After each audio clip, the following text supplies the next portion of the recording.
তো hello guys, romantic কিলারের দ্বিতীয় এপিসোডে আপনাদের স্বাগতম। এর আগের এপিসোডে আমরা দেখেছিলাম হোশিনো পার্কে বসে আছে এবং সেখানে সুকাসা চলে আসে এবং সুকাসা দেখে হোশিনো সেখানে বসে আছে এবং সে তার কাছে গিয়ে বলে, তুমি এখানে একা বসে আছো কেন? এখানে একা বসে থাকা সঠিক নয়। এটা শুনে হোশিনো সেখান থেকে চলে যেতে লাগে। তখনই সুকাসা হোশিনোর হুডি ধরে ফেলে এবং বলে, তুমি ভিজে যাবে, তুমি আমার ছাতাটি নিয়ে যাও। আর এটা শুনে হোশিনো মনে মনে বলতে থাকে, আমি যদি এখন ছাতাটি নিই তাহলে এই ছাতাটি তাকে আবার ফেরত দেওয়া লাগবে এবং তাকে ফেরত দিতে গেলে আমাদের কথা বলা লাগবে এবং কথা বলে সেখানে একটি রোমান্টিক সিন হয়ে যাবে। সেজন্য সে বলে, না, আমার ছাতাটির দরকার নেই। আর সুকাসা বলে, কিন্তু কেন? হোশিনো বলে, আমি ভিজতে ভিজতে বাসায় চলে যেতে পারবো, আমার কোনো কিছু হবে না। এবং সুকাসা বলে, তোমার এখনই নাক দিয়ে পানি পড়ছে, তুমি যদি এখন ভিজতে ভিজতে যাও তাহলে তোমার শরীর খারাপ করবে। এর থেকে ভালো আমার বাসায় পাশেই, তুমি আমার বাসায় চলো। এবং হোশিনো মানা করতে থাকে, কিন্তু সুকাসা তাও তাকে বলে, চলো আমার বাসায় চলো। এবং হোশিনোকে ছাতাটি ধরিয়ে দিয়ে তারা বাসার দিকে যেতে থাকে। যেতে যেতে হোশিনোর হাইট একটু ছোট হওয়ার কারণে সে সুকাসার মাথায় ছাতা মেরে দেয় এবং সুকাসা তার দিকে যখনই তাকায়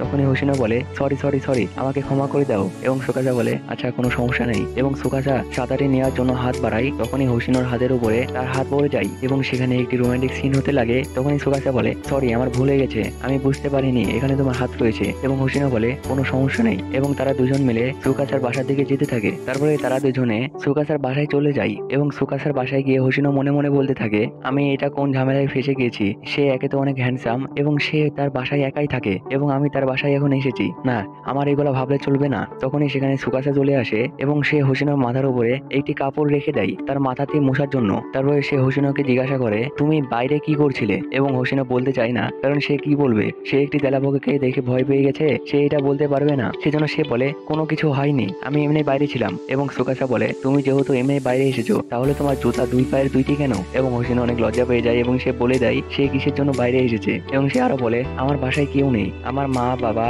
এবং আমার বিড়ালটিও নেই। তারা যদি বাসায় থাকতো তাহলে তারাই তেলাপোকাটিকে দেখে নিত, কিন্তু আমি একা সেই তেলাপোকাটিকে মারতে পারছি না। এবং এটা শুনে সুকাসা অনেক হাসতে শুরু করে দেয় এবং হোশিনো সুকাসাকে দেখে তার মনেও ফিলিংস জাগতে থাকে এবং সে বলে, আমার এর প্রতি ফিলিংস জাগানো যাবে না, আমাকে এখন কোনো না কোনো কিছু করা লাগবে। এবং সে একটি ব্লারি ইফেক্ট ইউজ করে এবং তার গেমের ক্যারেক্টার গুলা নিজের মনে ভাবতে থাকে এবং সেইগুলোই সে সামনে দেখতে থাকে যেন সে সুকাসাকে দেখতে না পায়। এবং সুকাসাকে হাসতে দেখে তার ব্লারি ইফেক্টটি ভেঙে যায় এবং সে আবারও ব্লারি ইফেক্টটি চালু করে এবং সে এবার একটি বিড়ালকে নিয়ে আসে। আর সুকাসা তাকে দেখে বলে, তুমি কি কোনো চিন্তা করছো? তুমি যদি আমার ফোন নিয়ে চিন্তা করো তাহলে তোমার চিন্তা করার কোনো দরকার নেই। আমি এমনিতেও কিছুদিন পরে আরো একটি নতুন ফোন কিনতাম, সেজন্য তোমার ফোন নিয়ে চিন্তা করার কোনো দরকার নেই। এবং হোশিনো বলে, ও আচ্ছা ঠিক আছে। তারপরে সুকাসা হোশিনোকে বলে, আমি তোমার সাহায্য করছি, চলো তোমার বাসায় যাই। এবং সে হোশিনোর গায়ের উপরে একটি জ্যাকেট রেখে দেয় আর হোশিনো মনে মনে সেই জ্যাকেটটিকে মাঝখান দিয়ে ফেলে ফেলে। তারপরে সিন শিফট হয় এবং আমাদের নেক্সট সিনে দেখানো হয় তারা দুজনে হোশিনোর বাসায় চলে এসেছে। তারপরে হোশিনোর বাসায় এসে হোশিনো দেখতে থাকে সেই তেলাপোকাটি কোথায় রয়েছে এবং সে খুঁজতে থাকে। তখনই সে একটি কালো কালারের জিনিস দেখতে পায় এবং সে ওইটা দেখে অনেক ভয় পেয়ে যায় এবং দৌড়ে গিয়ে সুকাসের সাথে ধাক্কা খায় এবং তারা দুজনে নিচে পড়ে যায়। এবং হোশিনো বলতে থাকে, ওইখানে সেই তেলাপোকাটি রয়েছে, আমি তাকে ওইখানে দেখেছি। এবং সে ভালোভাবে তাকিয়ে দেখে সেখানে একটি ক্যামেরা কভার রাখা। আর সুকাসে তার দিকে তাকিয়ে কোনো কিছু বলতে যাবে তখনই সে দেখে হোশিনো তার গায়ের উপরে রয়েছে এবং সেখানে আবারও একটি রোমান্টিক সিন হয়ে যায়। আর তখনই সেখানে সেই তেলাপোকাটি চলে আসে আর তেলাপোকার জায়গায় কিক লাগানো, কারণ যে এই অ্যানিমেটি তৈরি করেছে সে হয়তো বা তেলাপোকা পছন্দ করে না, সেই জন্য সেখানে কিক লাগানো রয়েছে। এবং সেই তেলাপোকাকে দেখে হোশিনো অনেক ভয় পেয়ে যায় এবং বলে, ওই দেখো ওইটাই সেই তেলাপোকা। এবং সুকাসা সেই তেলাপোকাটিকে মেরে ফেলে এবং সে বলে, আচ্ছা ঠিক আছে, আমাকে এখন বাসায় যাওয়া লাগবে। তারপরে সে বাসায় যাওয়ার জন্য রেডি হয়ে যায় এবং সে সেখান থেকে বাইরে বের হয় এবং বাইরে বের হওয়ার সাথে সাথে দেখে বাইরে অনেক জোরে ঝড় হচ্ছে এবং সে এটা দেখে দরজাটি বন্ধ করে দেয়। এবং সে আবারও বলে, এই ঝড় তুফান আমার জন্য কিছুই না, আমি আমার বাসায় চলে যেতে পারবো। এবং সে এইটা বলে যখনই দরজাটি খুলে তখনই দরজার যেই গ্লাসটি লাগানো থাকে সেইটাতে একটি গাছের ডাল এসে বাড়ি খায় এবং কাঁচটি ভেঙে যায়। আর এটা দেখে তারা দুজনে অনেক অবাক হয়। তারপরে তারা দুজন ভিতরে গিয়ে টিভিতে নিউজ দেখে। টিভির নিউজে বলা হচ্ছিল এই তুফানটি আজকে সারা রাত চলবে, সেজন্য কেউ বাসা থেকে বার হবেন না। আর এটা শুনে হোশিনো মনে মনে বলতে থাকে, আমি এটা কোন সমস্যায় পড়ে গেলাম, এখন আমার বাবা মা এমনকি মোমোহেকও আমার কাছে নেই, আর তার উপর দিয়ে একটি হ্যান্ডসাম ছেলে আমার বাসায় রয়েছে এবং সে আজকের রাতটি আমার বাসায় কাটাবে। এবং তখনই তার পেট থেকে আওয়াজ চলে আসে যে তার ক্ষুধা লেগেছে এবং সুকাসা বলে, আমারও ক্ষুধা লেগেছে, চলো আমরা কিছু বানিয়ে খাই। এবং তখনই উইজারটি সেখানে চলে আসে এবং বলে, এই তুমি কেমন আছো? আর তখনই হোশিনো উইজারটিকে একটি প্যান দিয়ে বাড়ি মারে এবং উইজারটি দেওয়ালে গিয়ে বাড়ি খায়। এবং হোশিনো বলে, এসব তুমি করেছো তাই না? এবং উইজারটি বলে, হ্যাঁ তুমি ঠিকই ধরেছো, এগুলো সবকিছু আমি করেছি, তোমার এটাই সুযোগ, সেই ছেলেটিকে ভালো কিছু রান্না করে খাওয়াও এবং তার মন জয় করে ফেলো। এবং হোশিনো বলে, তুমি চুপ থাকো। তারপরে হোশিনো প্যাকেটিং যেই খাবারগুলা থাকে সেইগুলা সুকাসার কাছে নিয়ে যায় এবং বলে, তুমি এটা থেকে কোনটা খাবে? এবং তারা দুজনে একটি একটি করে নিয়ে খাওয়া শুরু করে দেয়। দেয়। খাওয়া দাওয়া শেষ করার পরে হোসিনো কিছু জামা কাপড় নিয়ে আসে এবং সুকাসাকে বলে তুমি তোমার জামা কাপড় চেঞ্জ করে আসো,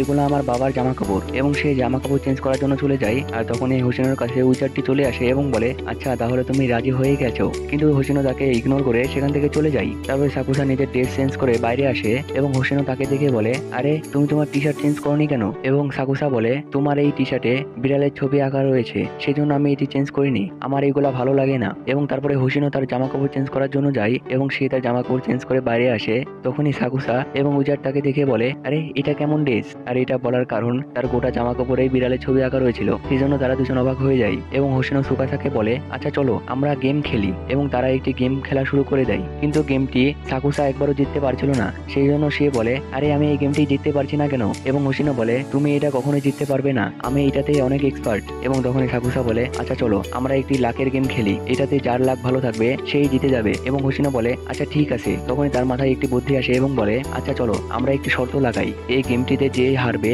সেই কালকে সকালের জন্য রান্না করবে। এবং সুকাসা বলে আরে এটা কেমন শর্ত? আচ্ছা ঠিক আছে চলো আমরা খেলি আগে। তারপরে তারা দুজন খেলা শুরু করে দেয়, কিন্তু হোসিনো একবারও জিততে পারছিল না। আর হোসিনো উইজার্ডকে বলে এগুলা সব তোমার কাজ তাই না? এবং উইজার্ডটি বলে হ্যাঁ তুমি ঠিক ধরেছো। তারপরে হোসিনো হেরে যাওয়ার পরে কালকের জন্য রান্না করতে চলে যায় এবং রান্না করতে গিয়ে সাকুসা তার কাছে আসে এবং বলে আমিও তোমাকে সাহায্য করছি, কারণ আমিও একটি গেমে হেরে গিয়েছি। এবং হোসিনো বলে তোমাকে অনেক অনেক ধন্যবাদ। তারপরে হোসিনো ডিম ভাজা শুরু করে দেয়, কিন্তু সেই ডিমটি ভাজতে ভাজতে ডিমটি একবারে পুড়িয়ে ফেলে। তারপরে আমাদের দেখানো হয় দুইটি প্লেটে দুই ধরনের খাবার রাখা, একটিতে সাকুসার তৈরি খাবার, আরেকটিতে হোসিনোর তৈরি খাবার। হোসিনোর তৈরি খাবারটি একদমই খাওয়ার অযোগ্য এবং সাকুসারটি অনেক ভালো হয়েছে। এবং হোসিনো সাকুসার খাবারটি একটু টেস্ট করে এবং বলে ওয়াও এটা তো অনেক সুন্দর হয়েছে। এবং সে সেই খাবারটি অনেকগুলো খেয়ে ফেলে। এবং সাকুসা বলে আরে তুমি এটা কি করছো? এটা কালকের জন্য। এবং হোসিনো বলে আমার এখন ক্ষুধা লেগেছে। এবং সাকুসা বলে তাহলে আমার তো আরো বেশি করে বানানো উচিত। এবং সে তাদের দুজনের জন্য অনেক বেশি করে খাবার তৈরি করে এবং এটা দেখে হোসিনো অনেক খুশি হয়। তারপরে আমাদের দেখানো হয় হোসিনো সাকুসাকে বলে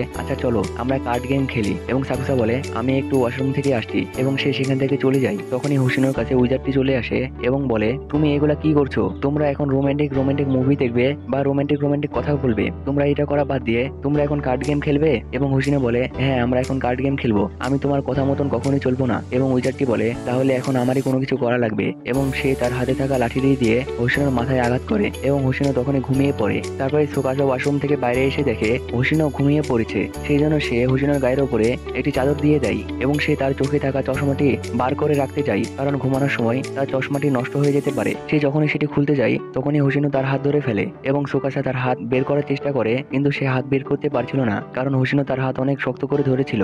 আর সুকাসা মনে মনে বলতে থাকে আমি এর আগে এরকম মজা কোনোদিনও করিনি। আর এইখানেই এই এপিসোড শেষ হয়ে যায়। দেখা হচ্ছে নেক্সট এপিসোডে। আল্লাহ হাফেজ।